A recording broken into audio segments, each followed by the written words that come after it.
Finished Manchester United 0, Liverpool 0 here at Old Trafford, and to quote Jurgen Klopp to Ole Gunnar Solskjaer at the full-time whistle, that was a shit game, Kevin. Well, you can't argue with that, can you? You can't argue with that. Why was it a shit game, Kevin? Well, do you know what? It lacked in the final third, both sides really. Was it Liverpool one shot on target? I don't really remember them seriously testing David De Gea out in goal. They tried to, I think they started the game well, and I think they got in behind United's back four a good few times, but that final cross, that final pass, and the real key moments was lacking for Liverpool today. It really was, and I think you touched on it in commentary yourself today. Liverpool have been lacking in recent weeks. They've not been as free-flowing as they have been in the early stage of this season, and that's what Liverpool felt. And I think it was the same for United as well. The final third, both sides were very poor, and that's maybe there's something that we can take from it. Yeah, 3 draws in their last 4 now for Liverpool. Yeah, are they bottling it? You know, I think it's a bit harsh to say that, isn't it? But I think they're feeling the edge that's around the games at the moment, and I think it's certainly, when you look at today, we came here, what we're talking about, we're all excited, we've got the buzz on, we're expecting free-flowing football, both sides actually going for it, we're expecting the United side to come out and attack Liverpool. I certainly was, and I think it would have suited Liverpool. It was most supposedly, in my mind, playing into the hands. I think when Liverpool will look back on the game, Man United 3 injuries by half-time, Marcus Rashford effectively playing with injury through the second half as well. It was. I'm looking at it and I'm thinking this is an opportunity missed for Liverpool. It really is. I don't think they're bottling it. I think that's maybe a harsh term, but they're certainly they're nervy and they're a lot more edgy. Yeah. And is that the reason you think for the poor performances, the nerves, or is there something else missing? Like when it comes down to this part of the season, the final third of the season, is there actually something in their squad missing that they can't kick on?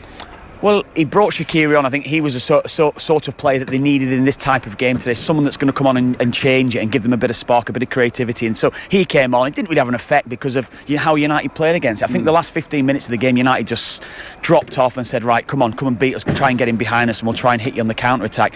They played like that for a majority of the game, United.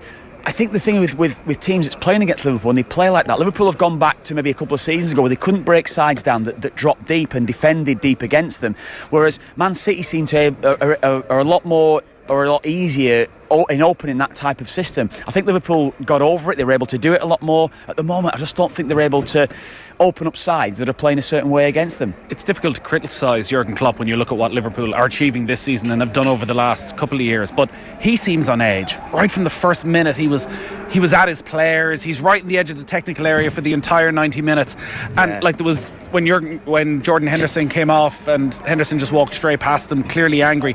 It feels as though everybody's on edge. Yeah. Like, does the manager need to somehow calm that down, or is that changing him and everything that's actually made him so great? I think that's right. I don't think he's going to change his style.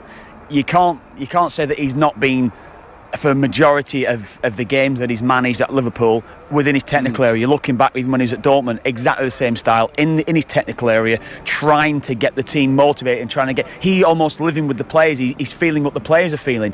I don't think he's going to change that, but there is an edge. There is a certain edge around Liverpool's play at the moment. Look at Mo Salah today, first touch letting him down continuously throughout that game, allowing Luke Shaw to snap into him. Sadio Mane not as free-flowing as he was. Firmino, before he got injured and came off, not as dynamic as he was. So Liverpool are lacking. I think that they are in certain areas now. They're not as confident as what we saw them earlier on this season. And first touch and whatever it will be usually goes when you're not confident. One of the good stories today, I think, was Luke Shaw's performance, probably his best performance in a Manchester United jersey. And considering the criticism he's taken over the last couple of years, a lot of very personal criticism about his attitude to training, his attitude to the game, like to dominate Mo Salah like that. There's not many players who can do that. No, he did. I thought he was superb today. I think he'd probably want to add to that, to his own game, by getting forward more. I think he'd see himself as a good attacking fullback, and he wasn't really able to do that today. I think his mindset today, I'm going to stop Mo Salah, which is brilliant. First of all, I'd say that's your job. Do that job correctly, and then everything else can flow off the back of that. So maybe that's something that needs to be added, needs to be a bit more dynamic, maybe creating more chances in games. But up against Mo Salah today was outstanding. Every time Salah got the ball, I said before, I think what Salah was doing, his first touch was letting him down, simply because he was expecting Luke Shaw to come and snap into him immediately with that challenge, and that's why it was letting him down. But yeah, in a one-on-one position today, Luke Shaw was first class, top class defending from him. 10 games unbeaten now for Ole Gunnar Solskjaer. They have dropped out of the top four because of Arsenal's victory. I mean, how different is what you saw today from what we saw at Anfield 2 months ago? Well, we saw at Anfield a capitulation, didn't we? We saw players that weren't playing for a manager. We saw players that were seriously lacking confidence. I don't think they were great today by any stretch of the imagination, but I think we saw a resolute, a strong performance, winners that wanted actually to get through this game and not get beat. With all the injury problems that they had, I think you've seen a little bit of steel to United today. Great atmosphere at Old Trafford again today as well, and all that. The football wasn't maybe reflective of that, but it was hopping from the start of the game to the end of the game. I think they were right with the team, and that's certainly something. The vibe around Old Trafford has seriously changed. Yeah. Which was more disappointing, Mayo's performance last night or this game? Oh, Mayo, of course. Bloody hell, yeah.